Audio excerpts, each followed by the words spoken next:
Welcome to my channel SK knowledge class. दोस्तों आज के इस वीडियो में आपको बताऊंगा क्लास 10th का सवाल विवेचक ज्ञात करने और मूलों की प्रकृति ज्ञात करने, दोनों में आपको बताऊंगा। ठीक है ना। कहीं कहीं पूछ देता है विवेचक ज्ञात करें, या कहीं कहीं समीकरण दे देगा, कह देगा मूलों की प्रकृति ज्ञात करें। तो रिक्वेस्ट है इस वीडियो को आपको पूरा लास्ट तक देखना है। चैनल पे नए हैं तो चैनल को सब्सक्राइब कर लीजिएगा और घंटी को दबा के ऑल कर लीजिएगा। सवाल कर रहा है कि द्विघात समीकरण √2x² - x - √2 बराबर 0 के विवेचक ज्ञात करें एवं फिर मूलों की प्रकृति बताएं। ठीक है ना। कोई भी आपको समीकरण दे देगा। ठीक है ना। समीकरण क्या है? √2x² - x - √2 बराबर 0। ठीक है ना। अभी देखिए इसमें होता है ए बी सी। ठीक ना। इस रूप में होता है।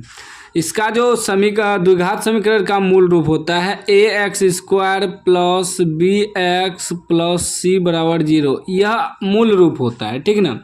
तो x² का गुणांक ये होता है, x का गुणांक b होता है, लास्ट में अचर पद c होता है। तो उसी प्रकार इसमें देखिए कि x² का गुणांक क्या है? √2। तो a बराबर क्या हो जाएगा? √2। ठीक, कोमा x का गुणांक क्या है? x का गुणांक b हो जाएगा, तो b बराबर हो जाएगा, यहाँ नहीं कुछ तो -1 है, माइनस है तो माइनस लिखना पड़ेगा, नहीं कुछ तो 1 है। फिर अचर पद c बराबर लास्ट में जितना है -√2 पूरा लिख देना है। ठीक ना। अब हमें निकालना क्या है? विवेचक कर है निकालने। विवेचक को व्युत्कर भी कहते हैं। ठीक ना।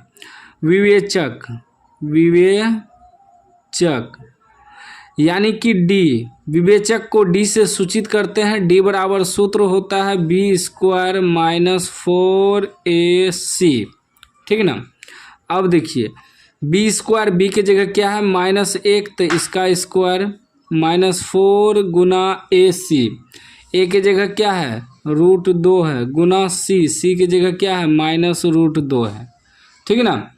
अब देखिए अब 1 का स्क्वायर क्या हो जाएगा? 1 के माइनस का स्क्वायर प्लस हो जाएगा, क्योंकि देखिए अगर हम -1 गुना -1 करते हैं तो माइनस माइनस प्लस होगा, 1 गुना 1 1 के हो जाएगा, तो डायरेक्ट 1 लिख दिए।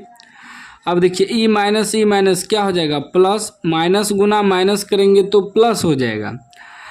4 गुना √2 गुना √2 क्या हो जाएगा?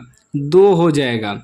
किसी भी संख्या को सेम से अगर रूट में गुना करेंगे, जैसे कि √2 गुना √2 है, तो 2 दूनी 4 होगा, रूट अंदर 4, 4 का वर्गमूल 2 निकल जाएगा, तो यानी कि सेम से गुना करेंगे तो 2 हो जाएगा। अगर √3 गुना √3 है तो ये आपका 3 हो जाएगा, रूट हट जाएगा। ठीक ना।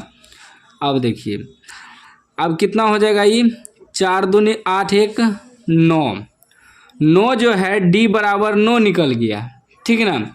अब प्रकृति बताना है। यह तो विवेचक मालूम हुआ, ये आपका आंसर मालूम होगा विवेचक, लेकिन इसी सवाल में कह रहा है कि मूलों की प्रकृति भी बताने।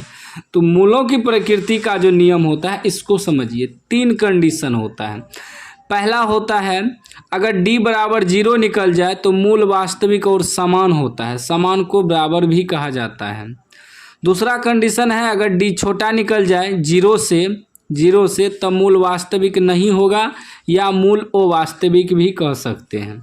तीसरा कंडीशन होता है अगर d बड़ा हो 0 से तब मूल वास्तविक तो होगा और वो समान होगा, यानी कि बराबर नहीं होगा।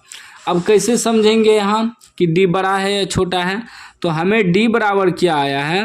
d बराबर आया 9। d बराबर क्या आया? 9। तो यहाँ देखिए d बराबर अगर 9 आया तो इसका मतलब d बड़ा है 0 से बड़ा है ना। 9 क्या है? प्लस में है, 0 से बड़ा हुआ ना, तो d बड़ा हो गया 0 से, तो लिखेंगे d बड़ा हो गया 0 से। क्या होता है? d बड़ा होने पर मूल वास्तविक और ओ समान, लिख देंगे मूल वास्तविक और समान, यही हुआ प्रकृति। ठीक ना। ओ समान और ओ समान होगा। यहाँ लिखा हुआ है ना, अगर डी बड़ा हो जाए 0 से, मूल वास्तविक और ओ समान होगा, लिख देना है, ये आपका राइट आंसर हो गया। ठीक है ना, मूलों की प्रकृति भी हो गया।